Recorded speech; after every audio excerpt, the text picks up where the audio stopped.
नमस्कार मु सत्यनारायण बेहेरा आपण मानकु SN Behera Odia YouTube channel को स्वागत करुच्ची।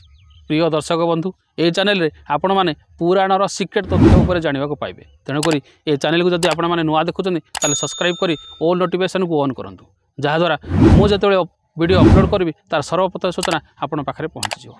प्रिय दर्शक बंधु चलंतु आलोचना करिवा शिवरात्रि विधान। शिवरात्रि किपरि पालन करा जाय, शिवरात्रि दिन कौन करिवे और कौन करिवे नहीं।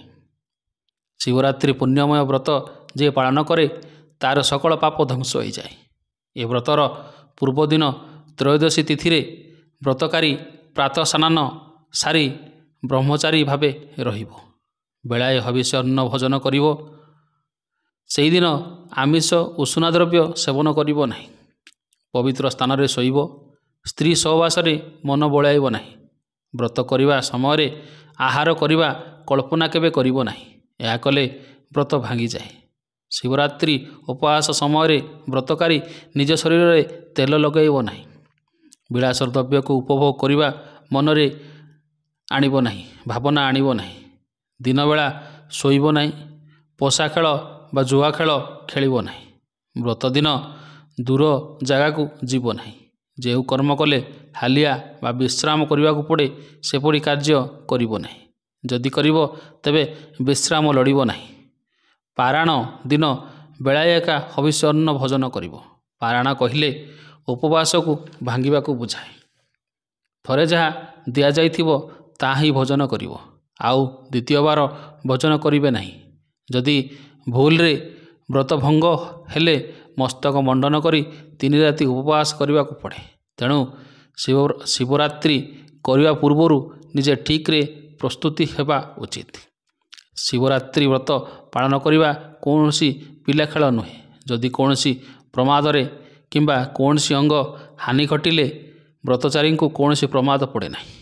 मन रखंतु, जदि उपवास दिन प्राण संशय घटिले किंबा उपवास फल शक्तिहीन हेले जल फल मूल घृत भक्षण करिवे। पूजा शेष परे हविष्य अन्न भक्षण करिपारिवे, पर अन्न भक्षण करिवे नहीं। प्रिय दर्शक बंधु एथिला शिवरात्रि दिन कौन करिवे और कौन करिवे नहीं। एबे चलंतु जानिबा शिवरात्रि व्रत किपरि करा जाय। ब्रह्म समय रे प्रातः स्नान बा प्रातः कर्म समापन करी संकल्प करिवे। आचमन करी सारिया परे निजे संकल्प बेले कहिबे, सूर्य चंद्र जम काल दुई संध्या काल 10 दिक्पाल पवन भूमि आकाश शून्य मार्ग चाली समस्ते मोर ठारे सुप्रसन्न होई एई महाशिवरात्रि व्रत पालन करिवारे मते सहाय हुअन्तु।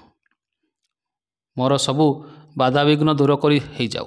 या परे अर्घ्य जल को समर्पण बेले 2 हाथ जोड़ी कहिबे, हे देवदेव शंकर, हे पार्वतीपति, तुम्बे मंगल स्वरूप, तुम्बे शांति मूर्ति, तुम्बे सर्व पाप हारी पुरुष उत्तम, तुमर अभय चरण रे करुछि प्रणाम। सुप्रसन्न हुओ मोठारे प्रभु देवहरि, माता उमांक सहित मोठारे संतोष होई मोर सर्वदोष क्षमा करी एई अर्घ्य जल को सादरे ग्रहण कर। हे पार्वतीपति भक्त वत्सल, दुख दारिद्र्य शोकरे मु संतप हेउछि। ए शिवरात्रि रे अर्घ्य प्रदान करुछि, सादरे ग्रहण कर। एहीपरि 4 प्रहर रे जत्नवान होई दुग्ध दधि घृत और मधु जले लिंग को स्नान कराइबे। प्रथम प्रहर रे दुग्ध रे स्नान, द्वितीय प्रहर रे दधि रे स्नान, तृतीय प्रहर रे घृत रे स्नान और चतुर्थ प्रहर रे महूजल स्नान करी लिंग को पूजा करिवे। 4 प्रहर रे 4 थर अर्घ्य प्रदान करी 4 प्रकार 4 प्रहर रे 4 थर स्नान करेला बेले निज मुखरे निम्न मंत्र उच्चारण करिवे। यथा प्रथम दुग्ध स्नान बेले ओं शिवाय नम एई मंत्र उच्चारण करी स्नान कराइबे।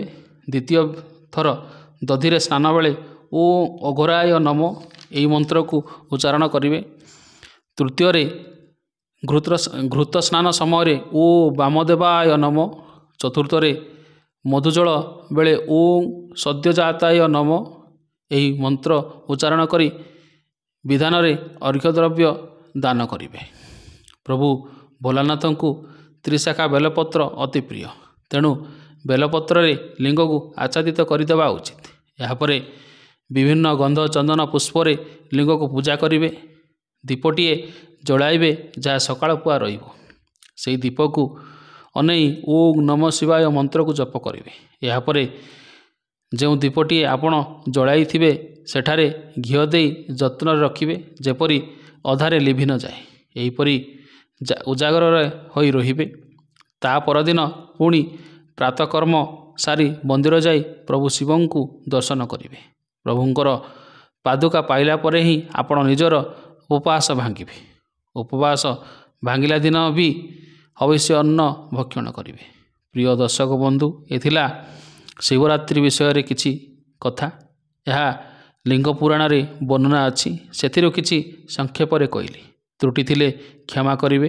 ଏହି ଚ୍ୟାନେଲକୁ ଯଦି ଆପଣ ନୂଆ ଦେଖୁଛନ୍ତି ତାହେଲେ ସବସ୍କ୍ରାଇବ୍ କରି ଅଲ୍ ନୋଟିଫିକେସନକୁ ଅନ୍ କରିବା ଭୁଲନ୍ତୁ ନାହିଁ, ଯାହାଦ୍ୱାରା ମୁଁ ଯେତେବେଳେ ଭିଡ଼ିଓ ଅପଲୋଡ଼ କରିବି ତାର ସର୍ବପ୍ରଥମେ ସୂଚନା ଆପଣଙ୍କ ପାଖରେ ପହଞ୍ଚିଯିବ।